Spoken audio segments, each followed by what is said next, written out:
Hello everyone. Today we are going to talk about excretion. This topic is from chapter number 6 life process. सबसे पहले हम human excretory system को discuss करने वाले हैं. कौन कौन से इसमें ऑर्गन्स होते हैं और हर एक ऑर्गन का क्या इंपॉर्टेंट रोल हमारी बॉडी में होता है. First of all I would like to express this excretion term. बेटा there are two terms. One is excretion and other thing is ejection. Most of the time students get confused between these two terms. Ejection को excretion के बराबर मानते हैं, excretion को ejection के बराबर मानते हैं. But there is an important difference between this. Ejection is a process in which we are going to excrete the substances which are present in our alimentary canal. यानी डाइजेशन के बाद जो हमारा वेस्ट या फिर रॉ मटेरियल बच जाता है जो अनडाइजेस्टेड था, जिससे हम न्यूट्रिएंट्स नहीं निकाल सकते थे, that we are going to throw with the help of this ejection. So this is something related with the digestion. Apart from that, we are having this excretion. Excretion is something related to the metabolic waste. This is metabolic waste. Metabolic waste क्या होता है? Ejection में तो हमने क्या चीज throw कर दी है जो डाइजेशन के बाद हमारी बॉडी में सस्टेन कर रही थी, हार्मफुल थी, टॉक्सिक थी, हमें रिक्वायर्ड नहीं थी. एनस के थ्रू हम इस फिकल मैटर को एक्सक्रीट कर देते हैं. This metabolic waste is something that is produced inside the cells. Cells हमारी बेसिक यूनिट होते हैं. जब सेल्स अपना केमिकल प्रोसेस को कंडक्ट करते हैं तो उसमें एटीपी यानी एनर्जी रिच मॉलिक्यूल बनने के साथ, जैसे हम देखते हैं कार्बन डाइऑक्साइड बन जाता है, ऐसे ही न जाने कितने केमिकल प्रोसेस हमारे सेल्स में time to time each and every minute occur होते रहते हैं. उनके साथ साथ जो हार्मफुल प्रोडक्ट्स बनते हैं, it could be in gaseous form, just like I have given you example of carbon dioxide. Liquid form में हो सकते हैं, वो सोल्ट हो सकते हैं, जस्ट लाइक ऑफ नाइट्रोजन और you can say of phosphorus, urea है. तो इन सब चीजों को हम क्या बोलते हैं? Metabolic waste. हमारे सेल एक जगह से दूसरी जगह मूव ऑन नहीं कर सकते हैं, सो दे नीड सम मीडियम जहां पे वो अपने मेटाबॉलिक वेस्ट को थ्रो कर सकते हैं. And this medium is what? Are blood. So blood से ही ये यूजफुल चीजें एक्वायर करते हैं और उसी में ही जो अपने मेटाबॉलिक वेस्ट है थ्रो कर देते हैं. So this was the reason कि ये जो वेस्ट है जो हम निकाल रहे हैं, एक्सक्रीट आउट कर रहे हैं, वो आया कहाँ से आया है? हमारे सेल से. Fine. After that blood is send to the kidneys to get purified. Kidneys के पास ये क्या करने चला जाता है ताकि इसमें जो नाइट्रोजन फॉस्फोरस के सॉल्ट थे उससे हमें छुटकारा चाहिए. किडनी में जाके ये क्या होने वाला है? प्योरीफाई होने वाला है. And this system is known as excretion.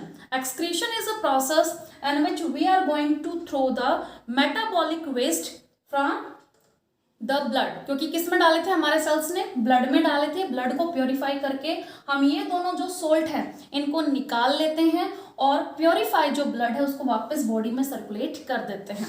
For this excretory system we are having pair of kidneys 1 and 2, जहां पे ये पूरा का पूरा जो प्योरिफिकेशन का प्रोसेस है वो चलने वाला. दोनों साइड होती हैं, लोअर एब्डोमेन में सिचुएटेड होती हैं. So these are the kidneys. Kidney के ऊपर आपको एक कैप लाइक जैसे बर्थडे कैप हम ऊपर सर पे लगा लेते हैं, ऐसा एक स्ट्रक्चर नजर आता है. And this structure is adrenal gland. Adrenal gland जिससे हमारा एक इम्पॉर्टेंट हार्मोन रिलीज होता है जिसको हम बोलते हैं एड्रेनलिन, जो आपको स्ट्रेसफुल कंडीशन से निपटने के लिए रेडी करता है. जब भी आप स्ट्रेस में होते हैं, एंजाइटी में होते हो, आपको कुछ ऐसे सिचुएशन का सामना करना पड़ता है जिसकी आपकी बॉडी रेडी नहीं है, so what these glands are going to do? They are going to release this adrenal hormone और वहां पे ये आपकी हार्ट बीट को, रेस्पिरेशन को, एटीपी प्रोडक्शन को, ब्रीदिंग रेट को फास्ट अप कर देता है और आपकी बॉडी उस सिचुएशन से निपटने के लिए रेडी हो जाती है. आपने भी देखा होगा एक 3 साल का बच्चा 20 साल के लड़के से फाइट करने के लिए रेडी हो जाता है. ये सिर्फ और सिर्फ किसका कमाल है? हमारी एड्रेनलिन हार्मोन का कमाल है. कहाँ से सिक्रीट होता है? This is the adrenal gland.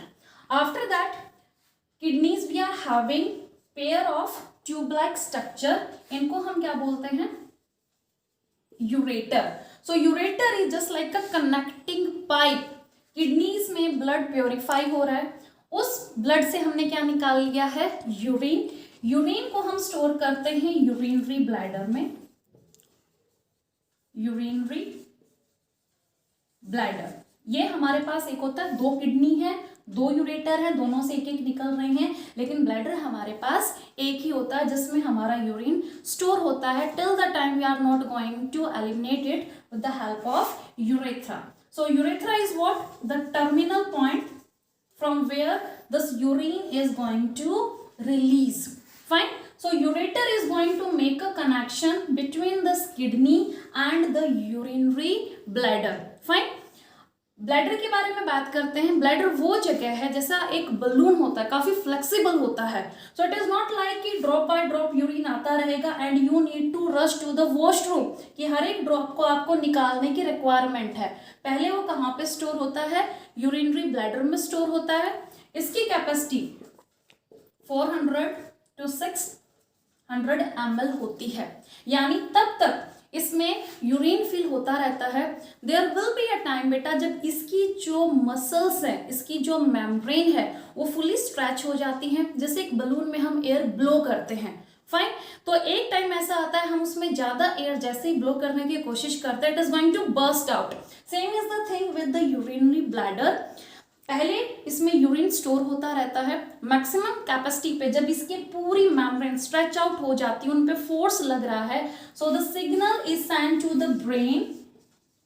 Now brain is going to make you feel that you need to urinate, आपको यूरिन को पास करना है। और यूरिन को पास करने के लिए हमारे पास क्या होता है, यूरेथ्रा। यूरेथ्रा से पहले हमारे पास दो स्पिंक्टर होते हैं। Sphincter is what, just like gate like thing, जैसे गेट होते हैं। So here we are having one more gate. This gate is involuntary because it is controlled by the brain. जब ब्रेन जाएगा तभी ये स्पिंक्टर खुलेगा, उससे पहले आप अपनी मनमर्जी के अकॉर्डिंग इसको ओपन या क्लोज नहीं कर सकते। इट इज इनवॉलेंट्री, हमारे हाथ में इसका खोलना या बंद करना नहीं है। After that we are having another sphincter जो कि लास्ट पॉइंट होता है and we can control it, so that is why it is known as voluntary sphincter. ये हमारे कंट्रोल में होता है। सेम दो गेट हमारे एनस पे होते हैं फीकल मैटर को रिलीज करने के लिए।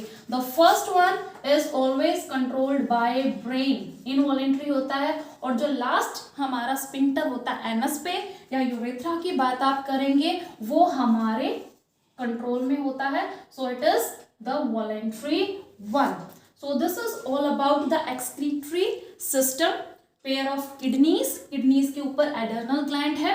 नाउ दिस पार्ट, किडनी बेटा दो पार्ट से बनी हुई है। बाहर का जो उभरा हुआ पार्ट होता है जो आप यहां पे देख रहे हैं, दिस इज कॉन्वेक्स, जैसे हमारा कॉन्वेक्स लेंस होता है, आपने फिजिक्स में देखा होगा। फाइन। और इसके ठीक अपोजिट में होता है एक कर्व्ड पाथ, इसको हम बोलते हैं hilum. This is known as hilum. और यही वो चैनल है, यही वो एरिया है जहां से हमारा यूरेटर निकलता है, जहां से हमारी रेनल आर्टरी और रेनल वेन इसमें एंट्री करती है। ऐसा नहीं है किडनी के ऊपर से पीछे से, जहां जिसको जगह मिल रही है, आर्टरीज हैं, वेन्स हैं, वो इसमें जाके एंट्री ले सकती हैं। The thing is hilum, hilum से ही आर्टरी वेन अंदर जाती है। आर्टरी के पास क्या है, ऑक्सीजनेटेड ब्लड, और वेन के पास क्या है, डीऑक्सीजनेटेड ब्लड। और एक यूरेटर है, यूरेटर मैंने आपको बता दिया क्या कैरी ऑन कर रहा है, यूरिन जो किडनी ने ब्लड से फिल्टर आउट कर लिया था।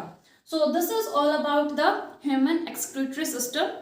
Apart from that we need to discuss the nephron. Kidneys में ऐसा क्या है जिसने ब्लड से यूरिन को अलग कर दिया?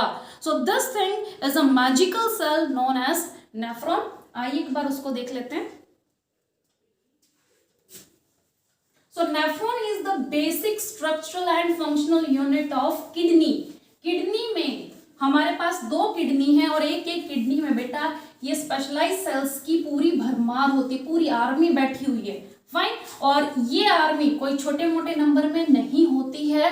We are having about 1 million of nephron. Yes, हमारी एक एक किडनी में 1 मिलियन यानी 10 लाख के आसपास ये छोटे छोटे सेल्स होते हैं, जिसको मैं मैजिकल सेल्स बोल रही हूँ।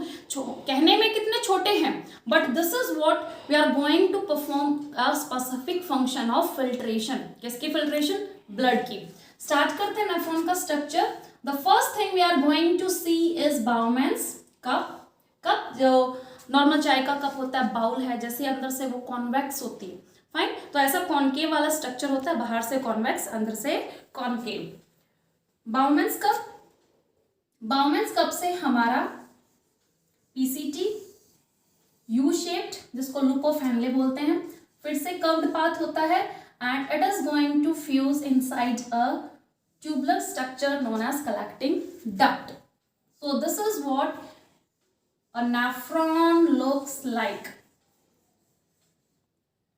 यहाँ पे हम इसको ज्वाइन कर देते हैं। ये हमारा एक सेल है जो कि किडनीज में पाया जाता है। ये सिर्फ अभी पूरा नहीं बना है, क्योंकि इसके ऊपर से हमें आर्टरीज या कैपिलरीज को वाइंड अप करना है। समझने के लिए पहले इसके पार्ट्स हम डिस्कस कर लेते हैं, उसके बाद हम ब्लड कैपिलरीज की बात कर रहे हैं। तो पहले ये जो आपको स्ट्रक्चर इतना दिखाई दे रहा है, इसको हम बोलते हैं Bowman's cup. Bowman's cup. So this is the very first part जो ब्लड को कलेक्ट करता है। ब्लड आया फिल्टर होने के लिए, ठीक है, कहाँ गया? किडनी में। किडनी में हमने देखा ऐसे एक एक किडनी में 1-1 मिलियन नेफ्रॉन बैठे हुए हैं। फाइन, तो यहाँ से पहली बार ब्लड एंटर करता है बाउमेंस कप में। इसके बाद ये जो कर्व्ड पाथ आपको नजर आ रहा है, this is PCT, proximal convoluted tubule. This is known as loop of handling, जो कि हेयरपिन जैसी होती है, एक बड़ा सा यू जैसा ये दिखता है। Fine, after that we are having this DCT, distal convoluted tubule, और जो जाके यहाँ पे टर्मिनेट पॉइंट हमको मिलता है, this is known as collecting duct. Collecting duct क्या कलेक्ट कर रही है? ये यूरिन को कलेक्ट करती है, कलेक्टिंग डक्ट। तो अभी मैंने बताया 1 मिलियन नेफ्रॉन होते हैं हर एक किडनी में। सो it is not possible for us बेटा कि एक एक नेफ्रॉन में से जो यूरिन एक्सक्रीट हो रहा है हम उसको यूरेटर से कनेक्ट करते जाएं। तो यूरेटर में हम कितने नेफ्रॉन मर्ज करेंगे? So it is next to impossible. हमने क्या किया, इनके बीच में कलेक्टिंग डक्ट लगा दी। यहाँ से दूसरा नेफ्रॉन कलेक्ट है, यहाँ पे दूसरा, यहाँ से दूसरा, और ऐसे ऐसे बहुत सारे नेफ्रॉन के बीच में हमें कॉमन ब्रांच देखने को मिलती है, and this thing is known as collecting duct. Fine, क्योंकि ये हर एक से जो यूरिन इन्होंने बनाया उसको कलेक्ट करती रहती है। और फॉर्मेशन देख लेते हैं, यूरिन फॉर्म होता कैसे है। So as I have told you, blood पहली बार एंटर कहाँ से करेगा? बाउमेंस कप में। This is known as afferent, जो ब्लड को लेके बाउमेंस कप में आती है। एफरेंट आर्ट्रियोल से यहाँ पे कोइल लाइक स्ट्रक्चर बनता है, जिसको हम बोलते हैं ग्लोमेरुलस। ग्लोमेरुलस, ग्लोमेरुलस के बाद यहाँ से एफरेंट निकलते हैं, दिस इज एफरेंट। फाइन, और यहाँ से हमारी जो ब्लड कैपिलरीज हैं वो ऐसे रैप अप होके पूरे हमारे नेफ्रॉन पे एक जिगजैग पैटर्न बनाए रहती हैं। So this is actually a nephron looks like. तो पहला जो बेटा इसका पार्ट होता है उसको हम बोलते हैं फिल्ट्रेशन। यूरिन हमारा 3 स्टेजेस में बन के रेडी होता है। पहले ब्लड को फिल्टर किया जाता है। फिल्टर करने का काम कौन करेगा? Bowman's cup. यानी ब्लड में उसको जो कुछ भी दिखता है, आयंस हैं, ions just like potassium, sodium, chloride, bicarbonate है, अमोनिया है, सब कुछ वो पिक कर लेता है। अमीनो एसिड आ जाओ भाई, ग्लूकोज आ जाओ, वाटर है वो भी आ जाओ, लेकिन उसको पिक क्या करने थे? सॉल्ट, जो कि किस किस के थे? नाइट्रोजन और फॉस्फोरस के थे। बट बाउमेंस कप को कुछ नहीं पता, उसको जो कुछ ब्लड में दिखता है वो सबको फिल्टर कर डालता है। So everything is collected here, और इस चीज को हम क्या बोलते हैं? फिल्ट्रेट। बाउमेंस कप ने क्या बना दिया? फिल्ट्रेट। जैसे हम चाय को छानते हैं, वो जो आपकी टी लीव्स एंड सीव में आ जाती हैं, नीचे क्या निकल जाता है, फिल्ट्रेट, जिसको हम यूज करते हैं पीने के लिए। अब फिल्ट्रेट है, फिल्ट्रेट में दोनों चीज है बेटा, यूजफुल भी और यूजलेस भी। तो इसलिए जो सेकंड काम होता है वो होता है रीएब्जॉर्प्शन का। रीएब्जॉर्प्शन, रीएब्जॉर्प्शन का मतलब क्या होता है, ब्लड में से जिन चीजों को हमने निकाल लिया था जो कि ब्लड के लिए इंपॉर्टेंट थी, पीएच को मेंटेन करने के लिए, ब्लड प्रेशर को मेंटेन करने के लिए, ऑस्मो रेगुलेशन को मेंटेन करने के लिए, बॉडी टेम्परेचर को मेंटेन करने के लिए, ब्लड को वो चीज वापस चाहिए। ब्लड देखेगा अरे ये क्या हो गया, मुझको तो सोल्ट निकालने थे लेकिन बाउमेंस कप ने तो हर एक चीज मेरे अंदर से निकाल डाली, सिर्फ आरबीसी, प्लेटलेट और डब्ल्यूबीसी उसके पास बचते हैं। तो यहाँ के बाद दूसरा प्रोसेस क्या होता है, रीअब्जॉर्प्शन। रीअब्जॉर्प्शन में ये जो फिल्ट्रेट है बेटा, this filtrate is going to absorbed by the cells of the nephron, fine। जो इसके सेल्स हैं इस फिल्टर में से यूजफुल चीजें जस्ट लाइक दीज सोल्ट्स उनको रीअब्सॉर्ब कर लेते हैं और रीअब्सॉर्ब करके वापस किसको दे देते हैं, इस ब्लड कैपिलरीज को दे देते हैं। यानी ब्लड से जो चीजें निकली थी वो वापस ब्लड को मिल जाती हैं। कौन सा प्रोसेस काम में आया, रीअब्सॉर्प्शन। फिल्ट्रेट से हमने क्या कर लिया, रीअब्सॉर्ब कर दिया। Got it. Next thing is secretion. Secretion का मतलब होता है सिक्रीट करना, रिलीज करना। ब्लड लास्ट वाले पार्ट में जाके ये जो लूप ऑफ हेनले बेटा ये क्या करती है, वाटर को रीअब्सॉर्ब करती है। एक्स्ट्रा वाटर जो हमने ब्लड से निकाला था उसको रीअब्सॉर्ब करके वापस हमारी कैपिलरीज को प्रोवाइड कर देती है। Got it. यहाँ से सोल्ट निकला है, रीअब्सॉर्ब होके यहाँ से वाटर निकलाया, ब्लड अब खुश है, ठीक है, मेरे पास ज्यादातर जो पार्ट था यूजफुल जो मेरे लिए था मुझको वापस मिल चुका है रीअब्सॉर्प्शन की हेल्प से। लास्ट में ब्लड इसमें एक बार फिर से अपनी कंपोजिशन को चेक करता है। अमोनिया है, NH3 है, पोटेशियम है, ऐसे सोल्ट वापस किसमें डाल देता है, यूरिन में डाल देता है, यानी फिल्ट्रेट में डाल देता है। And this is what we called secretion. यानी अपने पीएच को मेंटेन करने के लिए उसके पास जो एक्सेस सोल्ट थे वो वापस हमारे डीसीटी में पहुंच जाते हैं। किसकी हेल्प से, ब्लड की हेल्प से। कलेक्टिंग डक्ट में यूरिन कलेक्ट होता है।